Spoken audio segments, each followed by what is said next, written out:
Hi, and welcome to Exploring Energy in Everyday Life with your co-hosts. I'm Mary Von Olin, Holistic Addiction Recovery Coach, and I'm Rebecca Carshare, Medical Intuitive and Nutritionist. Welcome. We're so happy to be recording today, and we're going to be discussing addiction, which is a huge hot topic, multifaceted, and it will probably be the first of who knows how many videos on this topic that we discuss together. On my channel alone, I certainly will have done and will continue to do more and more topics pertaining to addiction recovery, since that's one of my specialties. But I'm really looking forward to having discussions with Rebecca on this, bringing in her expertise as a nutritionist and healer and medical intuitive. Thank you.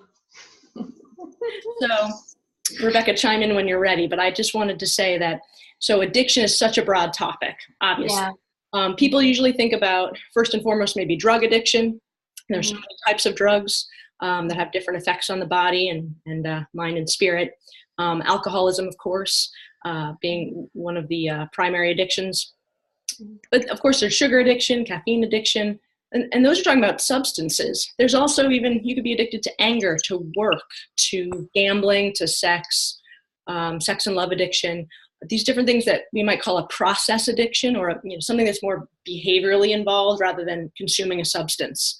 And what they all have in common, right, is in spite of all those different types, they all seem to have some certain threads that are similar in terms of how those behaviors or substances affect the brain and the body, these physiological effects, and of course, physiological roots, meaning causes, and we'll talk about that a little bit, and also the emotional and spiritual components. So there's a ton, right? A ton to be discussed. So maybe today we'll hone in a little bit more on some of the physiological foundations behind addiction. What do you think, Rebecca? I think I can handle this. I'm just relieved that we're going to do this in multiple parts, because there's no way to do this justice, in one segment. So, yeah. Absolutely. So, in some previous episodes, we've referenced a popular author and speaker and healer these days, Anthony William, also known as casually known as the medical medium. And I know that I read a couple articles by him not too long ago, where he, again, focused in primarily on, or only on, the physiological aspects of addiction. And he narrowed it down to, regardless of what type of addiction one might be dealing with or have dealt with, that there's two foundational roots physiologically that kind of set people up for addiction. One of those being having to do with adrenaline, and the other one having to do with glucose, specifically a glucose deficiency. So for those who are not familiar with glucose, we'll talk about that. But think blood sugar, think the types of sugars you eat and the types of foods that get broken down into sugar in the body. And the brain relies on glucose. Every cell of the body needs glucose to function. The brain needs glucose to function. And if it doesn't get it, it really craves it. And sometimes we take it in incorrect or less healthy forms, and that can set us up for addictions. Yes, just taking notes. So a lack of blood sugar, and then this adrenaline was the other one that he said? Yes. Okay. So just to break it down, so adrenaline is secreted by the adrenal glands. I'm writing this down as I'm speaking. So the adrenal glands are fascinating, and they are so important to our health because they're kind of like these little, they respond almost immediately to the outside world, what is perceived as a threat. They have that fight or flight mechanism. And when adrenaline is secreted when we're in that shock that, I have to preserve my life. I'm in this fight or flight. But you also see adrenaline with excitement. So it's not always bad, right? But when adrenaline gets pumped out into the body, you have that survival, you're in that survival mode. So this is such a big topic. But what I would say is that you can start secreting, you can stimulate your adrenals to secrete more adrenaline with a cup of coffee, with the sugar, with alcohol. So those are just on a substance level, right? So if you want to, if you're addiction prone, or if you realize now, what is it really? It's an attachment. I can't live without this. I can't feel good without blah, blah, blah. That's a simplistic definition, but it's the attachment, like, my cigarettes, my alcohol, because, all right, so that's the attachment part of it. But the adrenals lose control of their blood sugar regulation, as well as they communicate with the liver and they communicate with the pancreas. And these three I think of as a triad, right? You have the pancreas and the liver that talk to each other and that's almost horizontally. And then you have the adrenals that come down. So you have this little triangle. That's what I have in my head, right? And they all talk to each other and keep things stabilized. But when you start to introduce a stress, whatever is perceived as a stress on a regular basis, that sensitivity to regulate blood sugar gets diminished. And then that's what sets up the dependency. Like, now your body, that's where the lack of blood sugar comes in, okay? Because the sugar could be floating around in the bloodstream, but it's not getting into the cells because that triad has lost sensitivity and regulation. So now there could be sugar floating around, but you feel you're having a hypoglycemic reaction, which is low blood sugar, because it's in the blood, it's not in the cells, right? So the cells are like deficient, like, help, I need more alcohol to supply me, I'm deficient. Meanwhile, the sugar is there, but we've lost control. The adrenals, the liver, and the pancreas are now misfiring because we keep stressing out that communication in those pathways. Right? How did I do on that one? Fantastic. This is probably complicated to those who aren't familiar with physiology, some basic, anatomy and physiology, but I think you're doing a great job explaining it. I'm trying to keep it simple, but So anyway, so hypoglycemia, lack of blood sugar in the cell, is very common. I have to struggle, I struggle with that one as well. And I'll say that if you're suffering with any type of addiction and you want to gain control of your physiology, the best thing to do is to start eating foods as close to nature as humanly possible. That's what created the dysfunction in the first place, is that we are so Americanized with all the crap that we eat. And it's no wonder that we've lost control of these mechanisms. The body, similar to, I use this as an example just because it's so ridiculous. Nobody puts orange juice in the gas tank of our car, right? It's you just put gas in there for the car to run right. But for some reason, we, coming from the earth, the food that grows grows from the trees, grows from the ground, that's provided for us isn't good enough. We need to destroy it and make it unfamiliar to the body. The body is expecting the apple to come in. It's the perfect food. It's expecting a piece of celery. That's beautifully designed. But when, today, most people are eating so much foreign food that we've lost that connection, and then we become dependent. We've lost our appetite mechanisms. Am I really, you got to start, am I really hungry? Because do I really need this? Because if you do the math, I just ate this cookie 10 minutes ago. How could I still be hungry when it has 200 calories in it? If you do the math, it doesn't work out. So, this is what I learned in my teens. And so you realize that, at that moment that you've lost your self-regulation in the body from eating all this garbage, that, the cells are starving because it's looking for an apple, it's looking for an orange. And it's just lost, it needs to get into balance again. And it's our own ignorance. Right. I mean, it's natural and normal to crave, to long for healthy, for glucose, right? For what our brain and body needs. But what happens is when we consistently grab the inappropriate, the wrong forms of that, then that's when we set ourselves up to become addicted to it.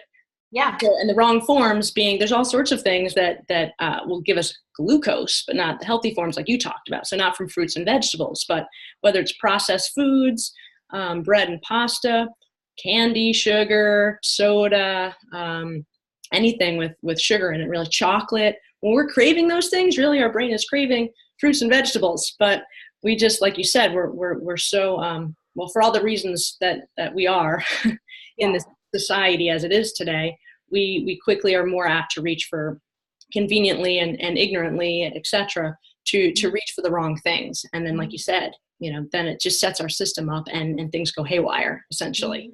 Mm-hmm. And that's the, having regulated blood sugar is the most important thing when it comes to health. And it's very rare that you would find someone that has stable blood sugar. And so, but yes, that's the telltale sign. That's the first step, that then manifests into any and all things. Absolutely. What comes to mind for me, being on the recovery side of things, let's take, for example, alcoholism. And there's a saying called HALT, which stands for hungry, angry, lonely, tired. And so that those are things that if you're feeling off in recovery, when you're trying to recover from addiction, stop and think, am I hungry? Am I angry? Am I lonely? Am I tired? And usually there's one or a combination of those factors going on. And the hunger one, the H is first. And I think it is the most important because, like you said, because of this foundational issue with the physiology. And oftentimes people in early recovery, there's different approaches or different philosophies, but that's the best time to start paying attention to what we put in and balancing our blood sugar. And it's easy to say, well, I'll take cookies or candy because it's certainly better than alcohol. But from the physiological standpoint, what we're talking about, it's still kind of setting our system up for that misuse or that miscommunication among the important systems of the body that deal with that. Right. So I don't know what else. I mean, just another perspective here that would shock the physiology would be a stress. A catastrophic event, a death, which is considered a death, or a move, a divorce. I think there's one other big one. But these catastrophic events, they will put such a demand on the adrenal glands that you lose control of, without, let's say you're eating healthy, you can still have a loss of control of your blood sugar in a crisis like that. And so that's just something I want to add in. You could be having the perfect diet, but this life event is so catastrophic that the adrenals can't keep up, the liver can't keep up, the pancreas can't keep up. And so I just wanted to present that. Yeah, that's a really important piece too, because those are usually in recovery. Those are the milestone events where it's kind of where you have to pull in all your resources, right? And so it's eating the best you can, seeking the emotional support, working through the trauma, hitting all the different all those different key components. Almost the hungry, angry, lonely, tired part again, right? Yeah. It's utilizing your community, your support. That's the lonely part. The tired is trying to get rest, which it's exhausting when you have those types of stressors going, those major life events like you described, and it affects our physiology. So it's trying to eat the best. And so those are times that we can, perhaps supplement with the proper herbs and nutrients to get the extra support when our system's extra taxed. Oh yeah. So, I don't know where to be. I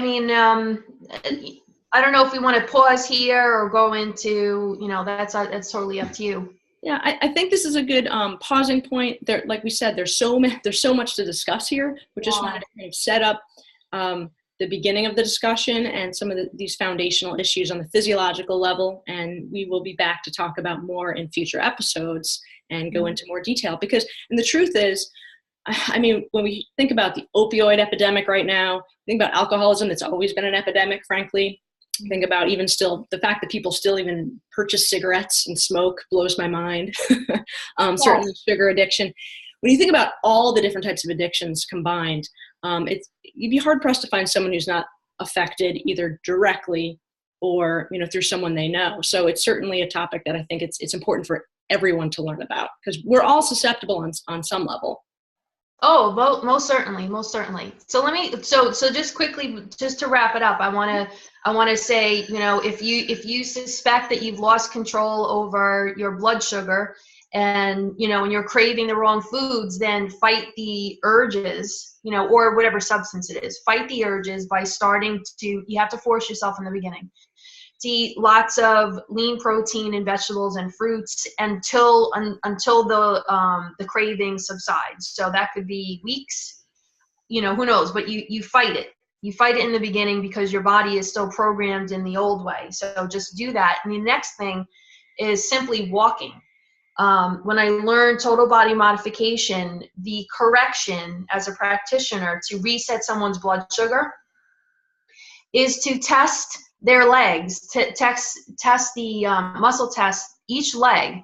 One indicates hypoglycemia, the other indicates hyperglycemia, but that's also the fix. It's the test and the fix.